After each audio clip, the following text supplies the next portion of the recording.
नमस्ते, भारत एक्सप्रेस देख रहे हैं आप। आपके साथ मैं हूं रोहित पोखरियाल। पाकिस्तान अपनी बर्बादी की कहानी खुद लिखने पर उतारू है। पाकिस्तान अवाम को बेहतर तालीम, रोजगार और दूसरी सुविधाएं मुहैया कराने के बजाय उसे जिहादी बना रहा है। स्कूल और कॉलेजेस के बदले मदरसे खोल रहा है जो आतंक की पाठशाला भर है। आर्थिक तौर पर कंगाल पाकिस्तान विकास के बदले अपने विनाश को किस तरह से न्योता दे रहा है, इसकी पुष्टि उसने अपनी आर्थिक रिपोर्ट के हवाले से की है। आतंकवाद को बढ़ावा देने के चलते पाकिस्तान किस तरह से बर्बादी की तरफ दौड़ रहा है, उसी पर पेश है हमारी एक खास पेशकश। कारखाने से ज्यादा मदरसा, यही है पाकिस्तान की अर्थव्यवस्था। क्यों करा रहा पाकिस्तान? आर्थिक जनगणना में बड़ा खुलासा। कारखानों से ज्यादा मदरसा, मदरसों में आतंक की ट्रेनिंग। मदरसे वाली अर्थव्यवस्था। पाकिस्तान की कंगाली की वजह क्या है? क्यों वो भीख का कटोरा लेकर दुनिया में भटक रहा है? पाकिस्तान की आर्थिक जनगणना का जो रिपोर्ट सामने आया है वो इसकी बदहाली की कहानी को बयां कर रहा है। पाकिस्तान की ताजा इकोनॉमिक सेंसस रिपोर्ट में चौंकाने वाले आंकड़े सामने आए हैं। ये रिपोर्ट उस वक्त दुनिया के सामने आई है जब पाकिस्तान गहरे वित्तीय संकट से जूझ रहा है और 7 अरब डॉलर के राहत पैकेज की दूसरी किस्त के लिए अंतर्राष्ट्रीय मुद्रा कोष IMF से बातचीत कर रहा है। जनसंख्या और आवास जनगणना 2023 के तहत जुटाए गए आर्थिक क्षेत्र से जुड़े आंकड़े के मुताबिक पाकिस्तान में मस्जिद मदरसों की संख्या यहाँ स्थित फैक्ट्रियों की संख्या से कहीं ज्यादा है। पाकिस्तान के हुक्मरानों के द्वारा जो कट्टरपंथियों को शह दिया जाता है, सपोर्ट दिया जाता है, उनको हर तरीके से उनके कट्टरपंथी कृत्यों में उनको प्रोटेक्शन दिया जाता है। वो इसी का परिणाम है कि पाकिस्तान में आज मस्जिदों और मदरसों की संख्या इतनी ज़्यादा बढ़ गई है कि वहाँ पर कारखानों से भी कहीं ज़्यादा जो रोजगार और उद्योग धंधों से भी कहीं ज़्यादा मस्जिदें और मदरसे। पाकिस्तान की योजना मंत्री एहसन इकबाल ने ये रिपोर्ट जारी की। उन्होंने कहा कि विश्वसनीय डेटा बिकाऊ विकास की रीढ़ है क्योंकि ये एविडेंस बेस्ड प्लानिंग और बेहतर निर्णय लेने में मदद करता है। रिपोर्ट में किए गए खुलासे के मुताबिक पाकिस्तान में महज 23,000 कारखाने हैं, जबकि यहाँ पर 6.04 लाख मस्जिदें और 36,000 से ज्यादा मदरसे मौजूद हैं। पहली आर्थिक जनगणना रिपोर्ट ने पाकिस्तान की कलई खोल कर रख दी है। पाकिस्तान की आर्थिक जनगणना से जो आंकड़े सामने आए हैं उससे ये स्पष्ट है कि पाकिस्तान में कारखानों से कहीं ज़्यादा मस्जिदें और मदरसे हैं, जो कि इस बात को स्पष्ट रूप से दर्शाता है कि पाकिस्तान में जो एक रेडिकलाइजेशन, जो कट्टरपंथियों का जो दबदबा है वो कितना ज़्यादा गहरा होता जा रहा है। इस रिपोर्ट से ये साफ हो गया है कि पाकिस्तान की अर्थव्यवस्था ही मदरसों पर टिकी है। मदरसा असल में आतंक की फैक्ट्री है। मदरसों को आतंकवाद की शिक्षा देने वाले संस्थानों के तौर पर देखा गया। FATF ने इसकी वजह पाकिस्तान की ओर से कथित तौर पर उन संगठनों को फंडिंग देना बताया जो वैश्विक आतंकवाद को फैलाने में शामिल है। इसके तत्काल बाद पाकिस्तान ने चरमपंथी समूहों पर कार्रवाई शुरू कर दी और उनके ठिकानों पर छापेमारी करने का दिखावा किया था। मुनीर ने खोली थी पोल। पाकिस्तान की बुनियाद ही आतंकवाद पर टिकी है। भारत के खिलाफ साजिश रचने और आतंकवाद को बढ़ावा देने में पाकिस्तान हमेशा से आगे रहा है। पाकिस्तानी सेना के आर्मी चीफ आसिम मुनीर ने भारत को चमचमाती फरारी कार और अपने मुल्क को बजरी से भरा डंपर बताया था। आसिम मुनीर ने कहा था कि अगर दोनों भिड़े तो नुकसान फरारी का ही होगा। मुनीर का इशारा साफ था और वो इसी बुनियाद पर था कि पूरे पाकिस्तान में युवाओं को रोजगार नहीं, आतंक की ट्रेनिंग दी जाती है। मुनीर को अपनी फौज से ज्यादा जिहादियों पर भरोसा है। पाकिस्तान के इकोनॉमिक सेंसस के पहले सर्वे में इस बात का खुलासा किया गया है कि पाकिस्तान ने आर्थिक विकास से ज्यादा ध्यान मजहबी गतिविधियों पर दिया है। पाकिस्तान की खराब अर्थव्यवस्था की असली वजह यही है। और लेकिन ये जो पाकिस्तान के हुक्मरानों के कदम हैं अब उनके लिए ही आत्मघाती साबित हो रहे हैं। ये जो आतंकी हैं पाकिस्तान में ही सबसे बड़े हमले कर रहे हैं। तहरीके तालिबान पाकिस्तान तो पूरे पाकिस्तान का तालिबानाइजेशन करना चाहता है। वो पूरे पाकिस्तान में कट्टर सरिया लागू करना चाहता है और वो अब ये जो पाकिस्तान के आर्मी ISI और वहाँ के करप्ट पॉलिटिशियन को ही टारगेट कर रहा है। उनके तंत्र को उखाड़ फेंकना चाहता है और अफगानिस्तान की तरह से वो पाकिस्तान में भी तालिबानाइजेशन करके वहाँ पर एक कट्टर सरिया लागू करना चाहता है, एक तालिबानी शासन स्थापित करना चाहता है। रिपोर्ट के मुताबिक पंजाब और कराची में आर्थिक प्रतिष्ठान और वर्क फोर्स दोनों सबसे ज्यादा हैं। पाकिस्तान में 6 लाख मस्जिदें और 36,000 से ज्यादा धार्मिक मदरसे हैं। इनमें से ज्यादातर पंजाब में हैं। वहीं 6,43,000 छोटी उत्पादन इकाइयों के अलावा केवल 23,000 कारखाने ही देश में हैं। महज 7,086 इकाइयां ही ऐसी हैं जहां 250 से ज्यादा लोग काम करते हैं। पाकिस्तान में करीब 4 करोड़ स्थायी प्रतिष्ठान हैं, जिनमें से 72 लाख प्रतिष्ठान ही रोजगार उपलब्ध कराते हैं। इनमें कुल 2.54 करोड़ लोग काम कर रहे हैं। सर्वाधिक 1.13 करोड़ यानी 45% लोग सेवा क्षेत्र से जुड़े हैं, जबकि सामाजिक क्षेत्र में 30% और उत्पादन क्षेत्र में 22% लोगों को रोजगार मुहैया है।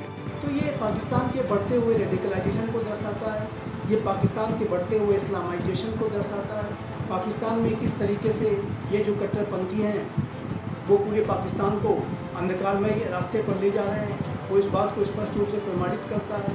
तो ये जो पाकिस्तान की आतंकपरस्त नीतियों की वजह से ही आज पाकिस्तान बिल्कुल रसातल में ज़्यादा दिखाई देता है।